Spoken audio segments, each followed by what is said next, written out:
बता दें, केंद्रीय मंत्री चिराग पासवान का नया राजनीतिक गेम सामने आ रहा है। कहा कि जब तक मोदी हैं तब तक एनडीए में रहूंगा, किसी के कहने से मुझे कोई फर्क नहीं पड़ता। और साथ ही साथ विपक्षियों के उठा रहे सवाल पर भी चिराग पासवान ने अपने जवाब से सभी को सकते में डाल दिया।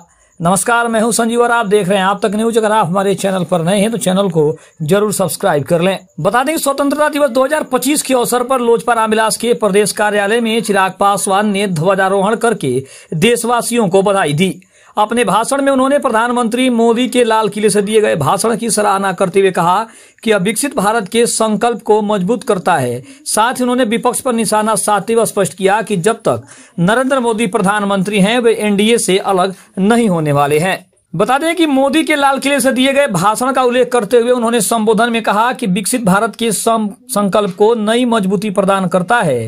उन्होंने कहा कि यह दिन उन अमर शहीदों को नमन करने का है जिन्होंने देश की आजादी के लिए अपना सब कुछ न्यौछावर कर दिया। वोटर लिस्ट से 65 लाख नाम हटाए जाने के मुद्दे पर विपक्ष के सवालों का जवाब देते हुए चिराग ने स्पष्ट किया कि नाम हटने के पीछे पलायन, मृत्यु या फिर 2 जगह नाम होना जैसी वजह हो सकती है। उन्होंने भरोसा दिलाया कि जिन मतदाताओं के नाम किसी कारण से हट गए हैं उन्हें पुनः जोड़ने का पूरा अवसर दिया जाएगा। साथ ही उन्होंने बताया कि चुनाव आयोग जल्द ही इस संबंध में विस्तृत जानकारी साझा करेगा। चिराग पासवान ने यह भी कहा कि जब तक प्रधानमंत्री नरेंद्र मोदी हैं मैं एनडीए से बाहर आने की बात सोच भी नहीं सकता हूं। विपक्ष जानता है कि जब तक एनडीए एकजुट है तब तक बिहार में विपक्ष का आना संभव नहीं है। इसीलिए वो हर संभव प्रयास करता है कि किसी कारण एनडीए में दरार हो जाए और इसीलिए ऐसी खबरें आती है।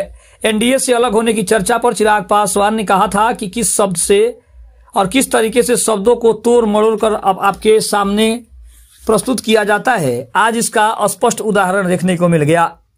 उन्होंने कहा कि मैंने क्या कहा और उन शब्दों को कैसे प्रस्तुत किया गया, इसका स्पष्टीकरण कुछ चैनलों ने स्वयं दे दिया, तो मुझे इससे ज्यादा कहने की जरूरत नहीं है। मैं कई बार सोचता हूं कि इतना उत्साह मुझे एनडीए से अलग करने को लेकर क्यों बनना रहता है। ये बात मेरी समझ से बाहर है।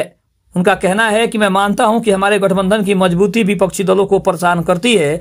विपक्ष चाहता है कि चिराग पासवान एनडीए से अलग हो जाएं ताकि उनकी राह आसान हो जाए, क्योंकि विपक्ष जानता है कि जब तक एनडीए एकजुट है तब तक बिहार में विपक्ष का आना संभव नहीं है। इसीलिए वो हर संभव प्रयास करते हैं कि किसी भी कारण से एनडीए में टूट हो। उन्होंने कहा कि मेरी बात को इस तरह से सामने लाना यह दर्शाता है कि कई लोग हैं जिनकी मंशा है कि चिराग पासवान किसी भी तरह से एनडीए से अलग हो जाए। लेकिन मैं इस बात को स्पष्ट कर दूं कि आप वो इंटरव्यू देखें। मैंने उसमें पुनः दोहराया है कि जब तक पीएम नरेंद्र मोदी हैं तब तक चिराग पासवान एनडीए से अलग होने की सोच भी नहीं सकता है। खबर आपको कैसी लगी कमेंट में जरूर बताइएगा। तब तक के लिए धन्यवाद। जय हिंद, जय भारत।